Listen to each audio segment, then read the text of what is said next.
Nasce a mãe, nasce a culpa. Mas será que precisa ser assim?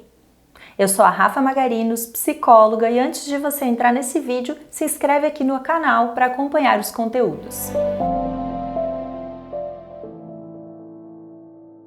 A culpa é uma emoção muito comum no universo das mães. E essa frase é muito repetida: nasce a mãe, nasce a culpa. Mas será que precisa ser assim? Eu não gosto da ideia de naturalizar a culpa, essa emoção que nos comunica que nós estamos violando, contrariando os nossos valores. Cada emoção tem uma função, por isso que não existe emoção adequada ou inadequada. O importante é que a gente busque avaliar o quão efetivo é se aproximar, se agarrar àquela emoção. É bastante comum que nós mulheres, quando nos tornamos mães, que o valor maternidade se sobreponha a todos os outros, ainda que eles também sejam importantes. Então a gente está o tempo todo contando para nós mesmas que qualquer coisa que a gente faça que nos afaste de alguma forma do valor maternidade é inadequado, nos torna mães insuficientes ou que nós não estamos sendo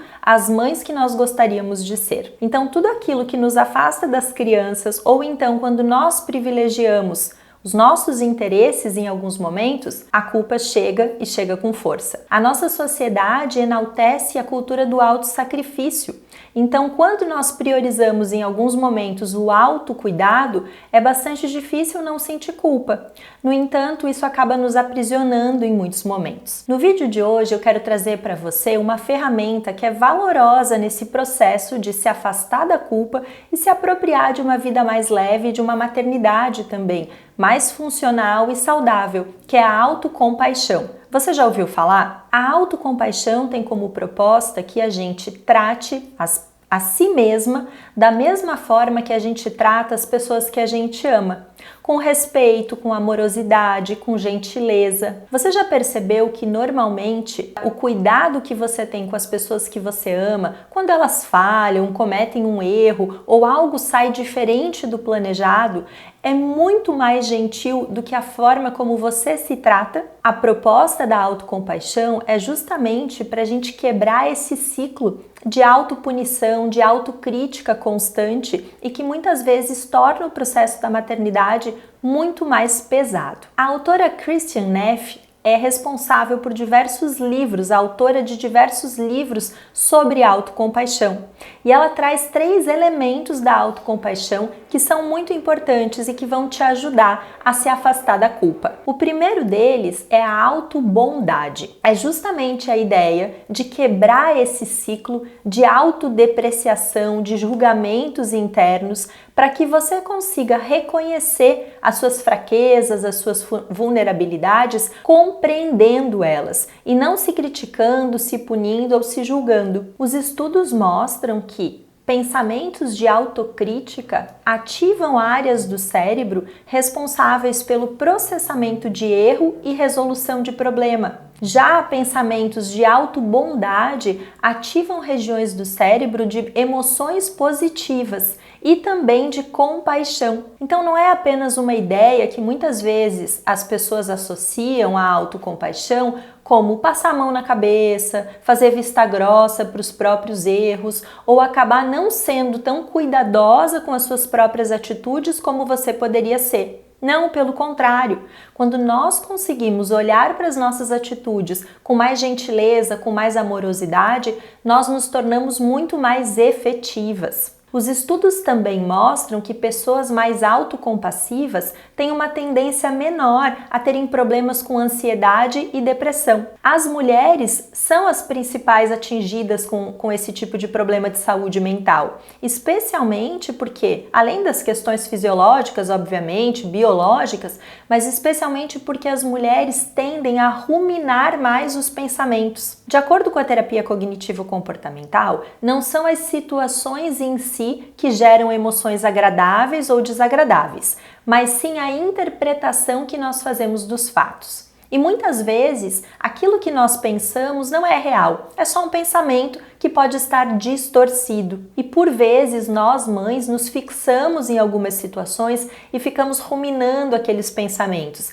na maioria das vezes, nos autorresponsabilizando, nos culpabilizando por coisas que muitas vezes não estão no nosso controle. E aí, o que estaria no nosso controle? Lidar melhor com aquela situação, aceitar que nós vamos falhar, que nós cometemos erros e que a partir disso nós poderemos nos tornar mais efetivas. É justamente esse o segundo elemento da autocompaixão, a humanidade compartilhada. Todas nós somos falíveis, vamos cometer erros em algum momento. Isso faz parte da vida. Não existe a opção de nós não falharmos. E uma das razões que traz muita culpa para a maternidade é justamente a busca pela perfeição, a ideia de que nós precisamos ser mães perfeitas. No entanto, essa opção não está disponível. Nós não temos como alcançar esse objetivo. É uma meta irrealista. E quando a gente olha para a humanidade compartilhada, a gente se dá conta de que aquilo que você está vivendo, a dificuldade que você está enfrentando naquele momento, outras mulheres já vivenciaram e também já superaram. Os desafios que eu vivo em tempos difíceis, as emoções que eu lido, são os mesmos que você vive em tempos difíceis, ainda que em circunstâncias diferentes, em intensidades diferentes. E quando a gente olha para isso acolhendo,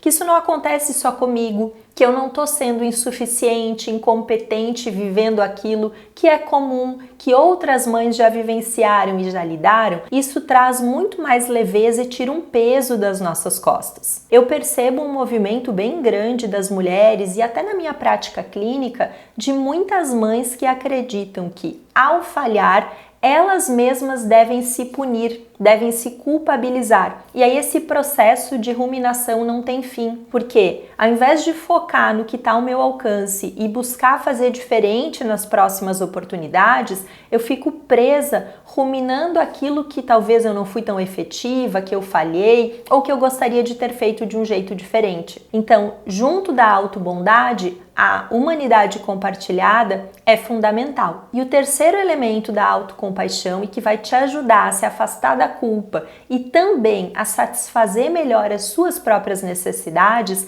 é a atenção plena. Atenção plena é a tradução literal da palavra mindfulness e você já deve ter ouvido isso e eu também já abordei em outros vídeos e possivelmente você vai ver mais conteúdo sobre isso aqui no canal. Atenção plena é você se conectar com o momento presente, acolhendo pensamentos, emoções, sensações físicas, sem julgar, sem criticar, só reconhecendo que eles estão presentes. Falando assim parece muito simples, mas é uma habilidade que nós podemos desenvolver e que não é nada fácil. A nossa tendência é, quando a gente está focada aqui no momento presente, dificilmente a gente consegue relaxar nossa mente e se conectar com aqui e agora. Nós estamos ou pensando no que precisa ser feito ou naquilo que nós fizemos. Então nós ficamos nesse looping entre o passado e o futuro e é tão difícil se manter conectada aqui com o presente. Na maternidade, especialmente, é muito importante que a gente esteja o tempo todo se convidando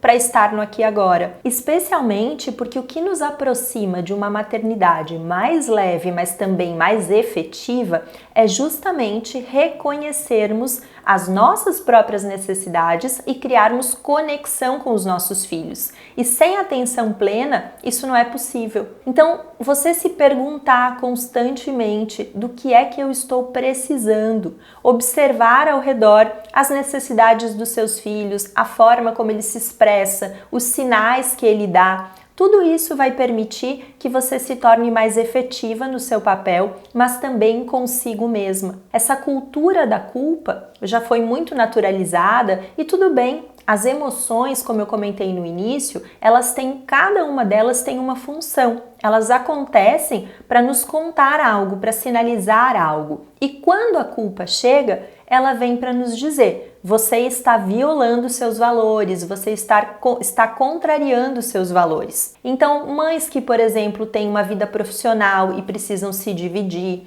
quando você privilegia um momento de autocuidado, quando você quer sair encontrar uma amiga, quando você quer fazer uma viagem a sós com um parceiro e deixar as crianças, normalmente nesses momentos a culpa chega com força. E aí, o que além de usar autocompaixão, é importante que você faça? Tenha clareza dos seus valores como um todo. Ainda que a maternidade esteja lá no topo, a família, a maternidade seja o seu valor primordial, você certamente tem outros valores, outras coisas que também são importantes, que dão sentido e significado para a sua vida e que você também precisa nutrir para se sentir bem. Pode ser a sua vida profissional, pode ser a sua autoestima, pode ser relacionamentos, amizades, desenvolvimento pessoal, dentre outros valores. E quando você tem clareza de que isso também é importante para você, surge a oportunidade de se conectar com as suas reais necessidades para além da maternidade. E com isso você passa a compreender que quando eu estou cuidando da minha vida profissional, quando eu estou me cuidando, tendo autocuidado, quando eu encontro uma amiga ou quando eu estou cuidando da minha vida conjugal, eu também estou me fortalecendo nesse papel enquanto mãe. Porque a melhor mãe que o seu filho pode ter é uma mãe que está realizada, é uma mãe que está feliz, é uma mãe que está satisfeita com a vida que ela está vivendo. Construir uma vida alinhada aos seus valores e objetivos certamente é o que te aproxima de uma vida que vale a pena ser vivida. Afaste-se da culpa, aproxime-se daquilo que é efetivo na sua vida. E sem dúvida alguma, a culpa é uma emoção que muitas vezes te aprisiona em um lugar que você fica paralisada. E não é esse o objetivo da maternidade. Você pode sim viver uma maternidade muito mais leve, sem culpa e com mais autoconfiança.